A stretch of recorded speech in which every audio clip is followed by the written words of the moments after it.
దురదృష్టవశాత్తు న్యాయ వ్యవస్థ కూడా దీని మీద సరిగా స్పందించలేదేమో అనిపిస్తుంది. కొంతమంది బాలినేని శ్రీనివాసరెడ్డి, అట్లాగే బెల్లాన చంద్రశేఖర్ ఇట్లాంటి వాళ్ళు కొందరు కోర్టుకు వెళ్ళినా కూడా న్యాయం ఇంతవరకు సరైన న్యాయం రాలేదేమో. వాస్తవం నిజంగా తప్పు జరగకపోతే ఈ కారణాలతో తప్పు జరగలేదని చెప్పాలి. లేదు ఈ బ్యాటరీ ఇష్యూ ఇవన్నీ వచ్చినాయి కదా ఆ రోజుల్లో, వాటన్నిటికీ సరైన పరిష్కారం ఎలక్షన్ కమిషన్ నుంచి కనిపించట్లేదు. రైట్, రాజీవ్ మాట్లాడండి. కేఎస్ఆర్ గారు, మీకు రామ్నాథ్ గారికి, సాక్షి టీవీ న్యూస్ ఛానల్ వీక్షకులందరూ కూడా నా హృదయపూర్వక నమస్కారాలు, శుభోదయం. 2024 ఎన్నికల్లో కూటమి గెలుపు అనేది హిస్టరీ కాదు, అది పెద్ద మిస్టరీ ఖచ్చితంగా. ఎందుకంటే ఈరోజు పరకాల ప్రభాకర్ గారు మాట్లాడినా, లేదా ప్రొఫెసర్ నాగేశ్వరరావు గారు మాట్లాడినా, నేను మాట్లాడినా, మీరు మాట్లాడినా, రామ్నాథ్ గారు మాట్లాడినా, ఇవేవి కూడా మన సొంత కవిత్వాలు ఏమాత్రం కాదు. It is on official data ఏదైతే ఎలక్షన్ కమిషన్ ఇచ్చిందో. ఖచ్చితంగా దానికి జవాబుదారీతనను, అకౌంటబిలిటీ అనేటువంటిది ఎలక్షన్ కమిషన్ ఉండాల్సినటువంటి అవసరం ఎంతైనా ఉంది. లేదంటే మన రాజ్యాంగం లేదా మన ప్రజాస్వామ్యం అని మనం ఏదో పెద్ద పెద్ద మాటలు చెప్పేవన్నీ కూడా బూడిదిలో పోసిన పన్నీరుగానే అయ్యేటటువంటి పరిస్థితి. ఇక్కడ ఒకటే గమనించండి సార్, ఆ రోజు కూటమి ప్రభుత్వానికి వచ్చినటువంటి, అంటే ఏమన్నా మేము ఈ ఎలక్షన్ అనేటువంటిది ఈవీఎంల మేనేజ్ చేశారు, లేదంటే రిగ్గింగ్లు చేశారు, లేదంటే ఖచ్చితంగా ఈ గెలుపు ప్రజలు ఇచ్చింది కాదు, మీకు మీరుగా తెచ్చుకున్నది ఈసీ సహకారంతో అని చెప్పి వైఎస్ఆర్ కాంగ్రెస్ పార్టీగా మేము ఎక్కడైనా మాట్లాడితే వారు మాట్లాడే మాట ఏంటి?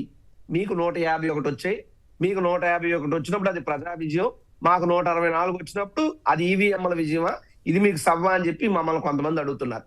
నేను ఒకటే చెప్పదలుచుకున్న వారికి, కూటమి ప్రభుత్వానికి 2024 ఎన్నికల్లో 55.3%, అంటే ఓవరాల్ టీడీపీ, జనసేన, బీజేపీ అందరూ కలిపి, వెరాజ్ వైఎస్ఆర్ కాంగ్రెస్ పార్టీకి 40% ఓట్ బ్యాంక్.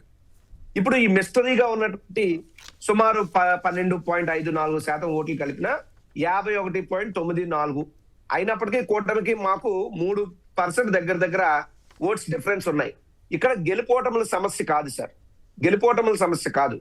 ప్రజా తీర్పుని వాస్తవ రూపంలో లేదు, ప్రజలు ఇచ్చినటువంటి తీర్పు ఇది కాదు అన్నటువంటిది మేము చెప్తున్నాం. గెలుపోవటంలు అనేటువంటి 5 మారుతాయి, ఈసారి 6 గెలిచారు, వచ్చేసారి మేము గెలుస్తాం.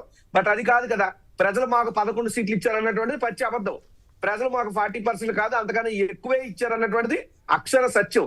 ఈ రోజు వస్తున్నటువంటి ప్రశ్నలకు సమాధానం చెప్పాల్సినటువంటి ఈసీ గౌరవ మా పార్లమెంట్ సభ్యులు మిథున్ రెడ్డి గారు స్వయాన పార్లమెంట్ లో కూడా మాట్లాడారు.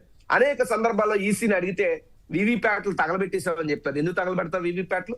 అంత తొందరగా వచ్చింది ఎలక్షన్ కమిషన్ కి. రెండో అంశం, సీసీ ఫుటేజ్ రిలీజ్ చేయండి. మీరు అన్నట్టు రాత్రి 11:45 నుంచి 2 గంటలకి ఆఖరి ఓటు పోలైందని చెప్పి ఇదే ఈసీ చెప్పింది. మరి ఆ టైంలో మీరు చెప్పినంత మంది జనాభా పోలింగ్ బూతుల దగ్గర ఉండాలి కదా, ఆ పోలింగ్ బూతుల లైన్ లో కనబడాలి కదా. ఆ తాలూకా సీసీ ఫుటేజ్ ఇమ్మనంటే భద్రతకు ముప్పు అట. ఎవరి భద్రతకు ముప్పు? ఈసీ యొక్క దొడ్డిదారితనానికి భద్రతకు ముప్పా, లేదా ప్రజాస్వామ్య భద్రతకు ముప్పా, లేదా మీరు చేసినట్టు మోసాలు బయటపడతాయి అన్నటువంటి భయమా? రెండవది, ఏదైతే గౌరవ ఎలక్షన్ కమిషన్ వారు సాయంకాలం 5 గంటలకి ఇంత పోల్ అయిందని చెప్పారు, ఎంత 68.04. ఆ చెబుతూనే ఆ ఇచ్చినటువంటి కాగితాన్ని పరిశీలిస్తే 80% వరకు కూడా పోలింగ్ వెళ్ళొచ్చు అని చెప్పి ముందే చెప్పారు. అసలు ఎట్లా చెప్తారు? 5 గంటలకి 68.04% పోల్ అయిందని చెప్పి మరి పోలింగ్ పూర్తయినాటికి 80% రీచ్ అయిపోయింది. అంటే ముందే టార్గెట్ ఫిక్స్ చేసుకున్నారు. చెప్పారా? ఇంట్రెస్టింగ్ పాయింట్ ఉంది సార్. నో ఉన్నది నేను కావాలని మీకు పంపిస్తాను. ఉన్నది నేను అదే చెప్తున్నా. వారు ముందే ప్రిపేర్ అయి ఉన్నారు. ఎలా చెప్పగలుగుతారు అసలు? 5 గంటలకి అయిపోయిన తర్వాత మీరు 80% అని అంత ఎగ్జాక్ట్ ఫిగర్ ఈసీ ఎలా చెప్పగలిగింది? రెండవ అంశం, మీరు ఏదైతే రాష్ట్రం మొత్తం కూడా సుమారు ఆ రోజు ఎన్ని వేల పోలింగ్ బూతుల్లో జరిగిందంటే సుమారు 49,000 దగ్గర పోలింగ్ బూతుల్లో ఓట్స్ పోలైనాయి సార్. 46,389 పోలింగ్ బూతుల్లో గంటకి 60.7 ఓట్లు పోలైనాయి. ఆ రకంగా చూసుకుంటే 3,500 పోలింగ్ బూతుల్లో కంటిన్యూ అయింది పోలింగ్ ఆఫ్టర్ 11:45 అన్నటువంటి అంశాన్ని ఈసీ వారే చెప్పారు. అలా చూస్తే 491 ఓట్లు పోల్ అవ్వాలి ప్రతి పోలింగ్ బూత్ లోని. మరి పొద్దున్న నుంచి ఉన్న లెక్క ప్రకారం చూస్తే ఉదయం 7 వరకు, ఉదయం 8 వరకు, లేదా ఉదయం 10-11 వరకు కూడా పోలింగ్ అప్రతీతంగా కొనసాగాలి. అది మానేసి ఇదే ఈసీ ఏం చెప్పింది? నిజంగా వాళ్ళకి బుర్రలేక చేసింది కానీ ఈసీ, లేదంటే పోలింగ్ ఉదయం 11 దాకా కంటిన్యూ అయిందని ఈసీ ప్రకటించుంటే మనం ఏం చేద్దాం సార్? ఏం చేయగలం మనం? అంటే వాళ్ళు తప్పు చేశారు కానీ తప్పుని సరిగ్గా చేయలేకపోయారు. అడ్డంగా ఈరోజు దొరికిపోయింది EC. No doubt EC management తో గెలిచినటువంటి ఎన్నికలు తప్ప ఇది ప్రజా విజయం కాదు, ప్రజలు ఇచ్చినటువంటి తీర్పు ఇది కాదు. సరే మాకు మాకు మాకు 70-80 సీట్లు రావచ్చు, లేకపోతే వాళ్ళకు ఒక 110 సీట్లు అలాగా వస్తే రావచ్చు తప్పితే, అంతే తప్ప ఇదేంటిదండి? ఇటు మాకు 11 ఏంటి, వాళ్ళకేమో 164 ఏంటి, మాకు వచ్చింది 40% ఏంటి, అర్ధరాత్రి 17 లక్షల ఓట్లు తారుమారా. ఎలాగ సార్ మీరు నిమిషాలకు 3 ఓట్లు అంటున్నారు కదండి, ప్రజలకు అర్థం అవడానికి ఇంకా దాన్ని చూస్తే 20 సెకండ్లకు ఒక ఓటు వేసేటట్టండి అకార్డింగ్ టు ఈసీ. ఏంటి పోలింగ్ బూత్ లో నడ్డానికి 20 సెకండ్లు అవుతుంది సార్, లైన్ లో నిలబడాలా, సంతకం పెట్టాలా, పైగా అప్పుడు 2 ఓట్లు వేయాలి, పార్లమెంట్ 2 ఓట్లు.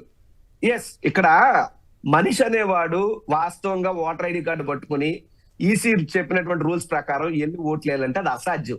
పడుతుంది 20 సెకండ్లకు 2 ఓట్లు పడతాయి. ఎలా పడతాయి? ఓటు వేసినప్పుడు కాదు, ఓటు గుద్దుకున్నప్పుడు పడుతుంది. నిజమే, ఆలకాలు బటన్ టపా టపా టపా టపా నొక్కేసుకుంటే బ్రహ్మాండంగా పడతాయి. ఎందుకు పడవు? ఓ బటన్ నొక్కడానికి మనకి ఎంతసేపు పడుతుంది సార్? అదే జరిగింది. ఎందుకంటే ఇది వాస్తవం. ఖచ్చితంగా ఈ గెలుపులో మిస్టరీ ఉంది. ఖచ్చితంగా గౌరవ రాష్ట్రపతి గారు, గౌరవ సుప్రీంకోర్టు ప్రధాన న్యాయమూర్తి గారు ఈ యొక్క అంశంలో వాళ్ళు ఇన్వాల్వ్ కాకపోతే ఇంకా మనం ఎందుకు సార్ ఎలక్షన్లు పెట్టుకుని, ఇంకా మనం ఎందుకు సార్ ప్రజాస్వామ్యంలో ఈ రాష్ట్రం కోసం, ఈ రాష్ట్ర ప్రజల భవిష్యత్తు కోసం జగన్మోహన్ రెడ్డి గారు 5 ఏళ్ల పాటు అహోరాత్రులు శ్రమించి ప్రజల ఫలితాన్ని అంతమంది ఎదురు వస్తున్నా సరే జగన్మోహన్ రెడ్డి గారు ప్రజల మీద నమ్మకం పెట్టుకుని ముందుకెళ్ళాడు. ఆ ప్రజలు ఆయనకు తోడుగా నిలబడ్డారు. కానీ ఇక్కడ వంచింది, వెన్నుపోటు పొడిచింది, కుట్రలు కుతంత్రాలతో పని చేసినటువంటి ఎలక్షన్ కమిషన్ అండంలో నేను ఏమాత్రం వెనక తగ్గను.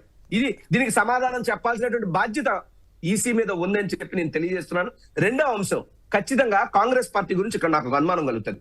ఊరు వాడ దేశం మొత్తం ఓట్ చోరీ అని తిరిగే రాహుల్ గాంధీ గారికి కళ్ళు కనబడలేదా అని అడుగుతున్నా.